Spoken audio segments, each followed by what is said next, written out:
ఉగ్రవాదులు వారికి మద్దతు ఇస్తున్న దేశాలు భవిష్యత్తులో మూల్యం చెల్లించుకోక తప్పదని రాష్ట్ర ఆరోగ్య శాఖ మంత్రి సత్యకుమార్ యాదవ్ హెచ్చరించారు. ఆర్టికల్ 370 రద్దుతో కాశ్మీర్లో ప్రశాంత పరిస్థితులు నెలకొనడాన్ని జీర్ణించుకోలేని దుష్టశక్తులు దాడులకు తెగబడ్డాయని అన్నారు. విశాఖలోని మర్రిపాలెంలో డాక్టర్ బిఆర్ అంబేద్కర్ జయంతి ఉత్సవాల్లో ఆయన ముఖ్య అతిథిగా పాల్గొన్నారు.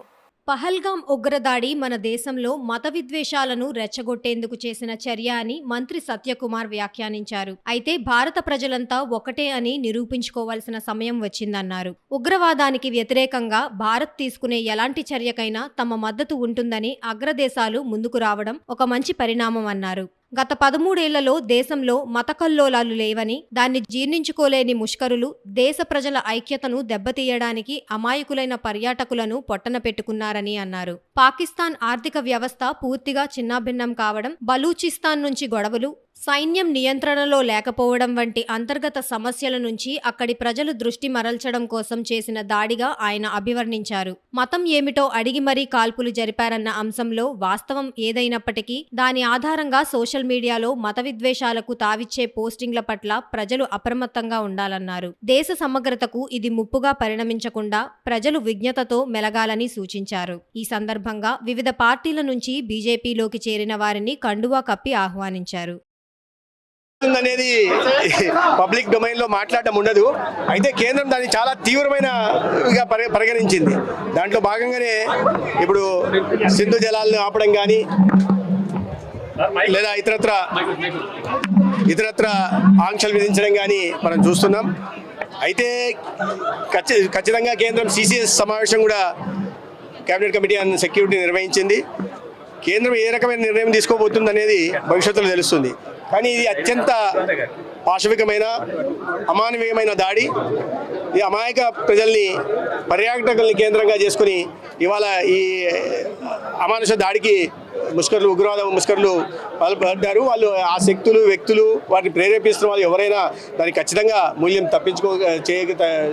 చెల్లించుకోక తప్పదు.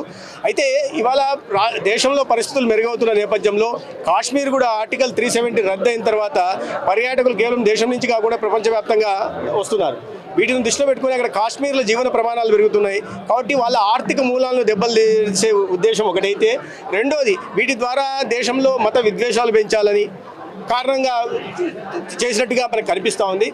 ఇది రెండు దేశాలకు సంబంధించిన విషయం. ప్రపంచ దేశాలన్నీ కూడా భారత్కు మద్దతుగా నిలిచాయి. ఏ చర్య తీసుకున్నా కూడా మేము మద్దతు ప్రకటిస్తామని చెప్పడం జరిగింది. అయితే రాబోయే రోజుల్లో ఖచ్చితంగా ప్రధానమంత్రి గారు చాలా స్పష్టమైన సంకేతాన్ని ప్రపంచానికి ఇచ్చారు.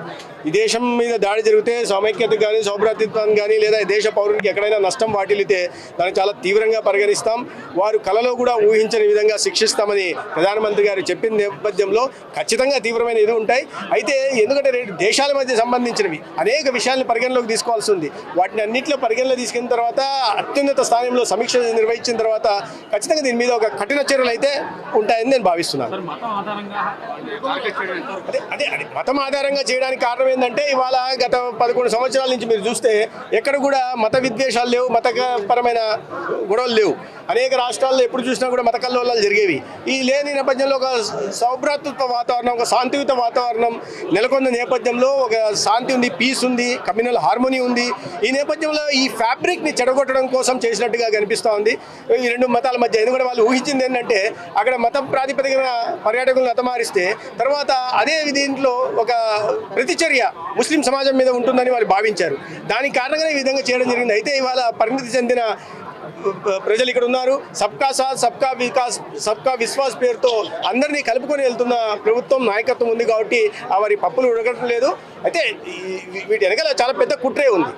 గత కొన్ని సంవత్సరాలుగా దేశం వైపు కన్నెత్తి చూడాలని చూస్తున్న నేపథ్యం, అదేవిధంగా వారి నుంచి ఉంటున్న అంతర్గత సమస్యల నుంచి కూడా దృష్టి మరల్చే ప్రయత్నంగా కూడా కనిపిస్తుంది. ఎందుకంటే ఆర్థిక వ్యవస్థ పూర్తిగా చిన్నాభిన్నం అయిపోయింది. పాకిస్తాను అంతర్గత కలహాలు ఉన్నాయి. బలూచిస్తాన్ నుంచి గొడవలు ఉంటున్నాయి. దేశం విభజన చెందాలని, ముక్కలుగా విడిపోవాలని అక్కడ ప్రజల నుంచి డిమాండ్లు ఉంటున్నాయి. ప్రభుత్వం పూర్తిగా వైఫల్యం అయిపోయింది. సైన్యం కంట్రోల్ అక్కడ ఎక్కడా లేదు. ప్రజాస్వామ్యం పూర్తిగా పరిహరించబడింది. ఈ నేపథ్యంలో ప్రజలు దృష్టి మరల్చడం కూడా చేశాం. ఇక్కడ అంతర్గత సమస్యలు చూసి అస్థిరతను సృష్టించడం ఒకటైతే, వారి